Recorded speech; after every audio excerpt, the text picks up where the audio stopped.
Ora, bom dia, boa tarde ou boa noite, conforme a hora que estejam a assistir este vídeo.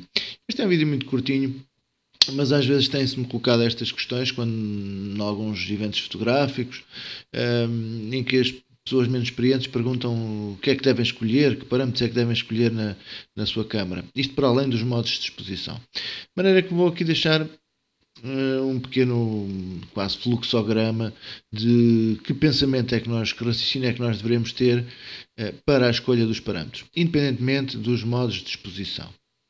Vamos então ver. Qual é que é o nosso objetivo? É a primeira coisa que nós devemos ter em mente. Claro que muitas destas coisas é um processo que depois se vai automatizando no nossa maneira de funcionar. Mas estava eu a dizer qual é o nosso objetivo? Qual é o nosso motivo? E a primeira questão que se coloca é se o nosso motivo está em movimento. Se estiver em movimento, qual é que é o nosso objetivo então? É congelar a ação ou é arrastar a ação? Em qualquer um desses casos, devemos priorizar a exposição. Portanto, repetindo, se o nosso motivo estiver em movimento, temos que depois decidir se queremos congelar a ação. Imaginem, por exemplo, uma fotografia de desporto ou coisa que o valha, em que queremos congelar perfeitamente os movimentos do que a imagem fique estática, não fique arrastada. Vamos escolher um determinado tipo de parâmetros. Se pelo contrário queremos fazer um arrastamento, seja por exemplo daquelas escadas de água, de outra coisa, ou até também de pessoas em movimento, mas em que queiramos dar a sensação de movimento, alguma coisa da nossa imagem que fica arrastada, ou outras técnicas mais diferentes, pannings, outras coisas do género. Em qualquer desses cenários, o nosso pensamento deve dar prioridade ao tempo de exposição. É esse que nós vamos tentar, em primeiro lugar, estimar qual é que vai ser o adequado ao nosso objetivo.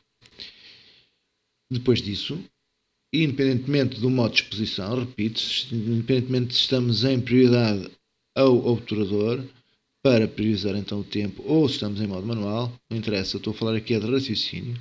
Independentemente disso, depois de estimado o tempo de exposição que vamos utilizar, devemos então verificar se a profundidade de campo é desejada, conforme a luz que o fotómetro nos indica, e as compensações que eventualmente tínhamos feito, mas isso é outro assunto para outros vídeos. Dizia eu, dependendo então da luz que nós temos disponível, verificar se a profundidade de campo é desejada, isto também conforme a distância focal que estamos a utilizar, retificar eventualmente alguns parâmetros e ajustar o ISO se for necessário. Porque às vezes, por exemplo, para congelar a ação, escolhemos velocidades ou tempos de exposição muito curtos, portanto velocidades muito grandes, que depois nos obrigam a ter aberturas também elas muito grandes, valores pequenos, para a luz que temos disponíveis e, portanto, eventualmente isso pode sacrificar a profundidade de campo em relação àquilo que nós também queríamos da fotografia. E, portanto, a partir daí poderá ser preciso subir um bocadinho o ISO para ganharmos mais um bocadinho de luz.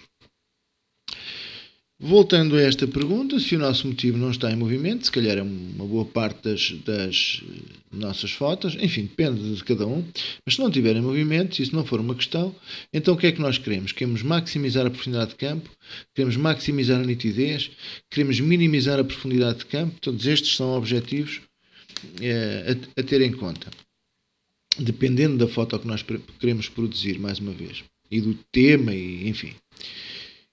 Em qualquer um destes objetivos, o nosso raciocínio deve ser sempre priorizando a abertura. Portanto, vamos escolher que abertura é que nós vamos utilizar, tendo em conta, porque estamos a falar de profundidade de campo, tendo em conta a distância focal também e a proximidade ao motivo, enfim.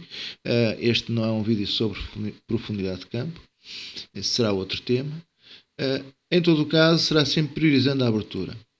E depois, de escolhida a abertura que nós vamos utilizar, verificar se a velocidade que entretanto o fotómetro achou adequada para a luz que temos disponível, porque isto de cada situação é uma situação e a luz varia muito, como sabem. Verificar então se o tempo de exposição ou velocidade, uma coisa é inversa da outra, determinado pelo fotómetro, são adequados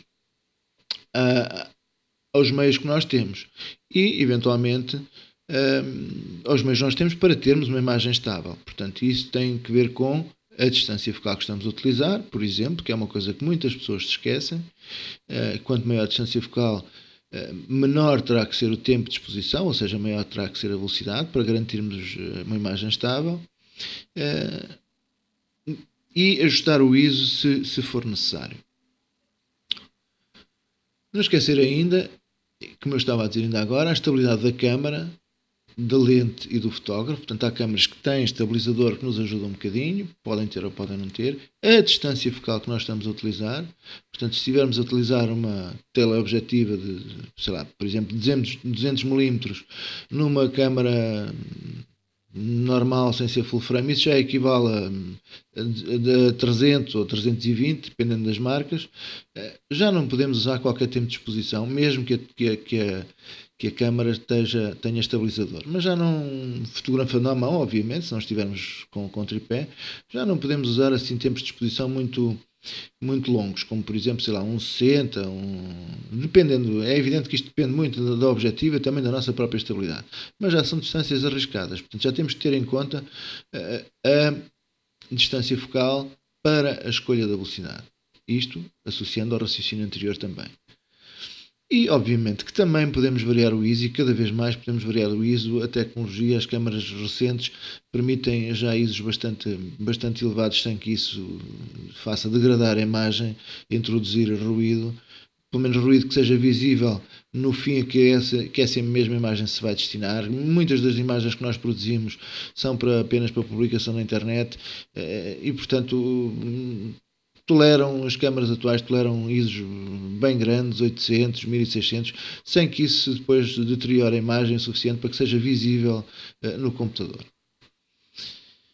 Tudo isto estava eu a dizer para os valores mínimos de velocidade a utilizar. E, portanto, mais uma vez já abordei um bocadinho este assunto. Vamos então agora fazer um pequeno resumo. Temos aqui uma escala de aberturas, não necessariamente uma escala real, temos uma escala. Começa aqui no 1.4, a maioria das nossas objetivas não começa nestes valores e termina aqui em 32, poderia ter mais 1 ou 2 pontos por aqui. Pelo menos mais um ponto a objetivas que têm isso. Portanto, isto é uma escala não corresponde provavelmente a nenhuma objetiva em particular. E temos uma gama de valores de aberturas que maximizam a profundidade de campo. Claro, como também já disse, isto depende muito da distância focal que estamos a utilizar. Mas enfim, estamos apenas a comparar qual é a gama de valores que têm estes objetivos.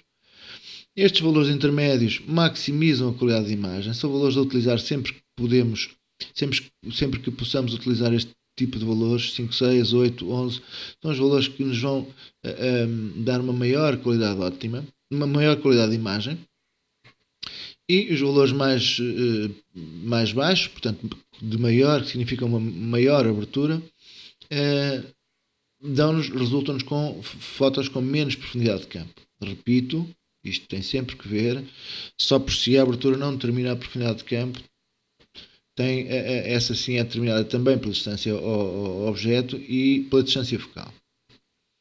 Aqui temos uma escala também de tempos de exposição, normalmente que as nossas câmaras têm. Eu estou só quer com uma, quer com outra, com valores inteiros. Há câmaras que também têm 8000.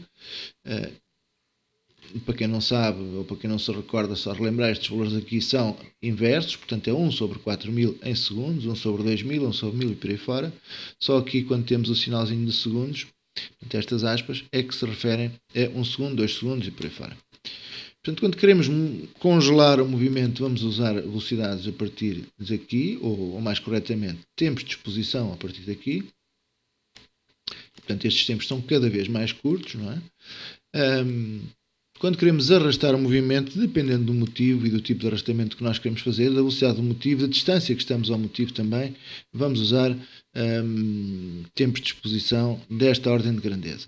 E eventualmente até maiores, enfim, fotografias de longa exposição, etc.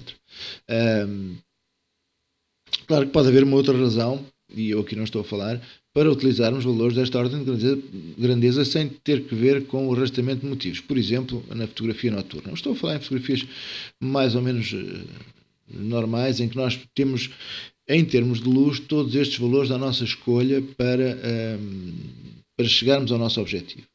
Quando a luz é pouca ou quando a luz é demais, enfim, já não temos estas escalas todas à nossa disposição. Ou estas escalas completas todas à nossa disposição. Como eu dizia também, e não quero mais repetir, atenção à distância focal e proximidade de motivo, isto no que diz respeito à profundidade de campo. E também aqui uma outra chamada de atenção. Estes valores existem, estão disponíveis nas nossas objetivas, mas são de evitar sempre que possível. E porquê? Porque são valores que significam aberturas muito pequenas e que provocam fenómenos ópticos que não otimizam, aliás, para dizer melhor, que degradam a qualidade da imagem, introduzem um conjunto de aberrações que degradam a qualidade da imagem. Portanto, desde a partir aqui do 16, 22, 32, claro que isto tudo depende, a partir do 16 para cima, portanto, fechando mais a objetiva, estamos a pôr em risco ou pôr em causa a qualidade da nossa imagem. Claro que isto depende muito também das objetivas, não é? Portanto, nem todas as objetivas. Eu tenho uma objetiva que tem uma escala de aberturas desde o 1.8, que não está aqui porque não é um valor inteiro, até ao 16. Nessa objetiva, portanto, que não fecha mais do que 16. Nessa objetiva, o 16 já é um valor muitíssimo arriscado. Outras haverá que têm escalas que não abrem tanto, portanto não são tão luminosas e fecham bastante mais. Se calhar já podemos usar o 16 sem que se note tanto essa degradação. Enfim, depende da objetiva, depende do nosso material. Mas são sempre, e eu aqui também estou a falar em termos genéricos e abstratos, são sempre valores aqui a evitar. Ok? Pronto, muito obrigado e até a um próximo vídeo com dicas.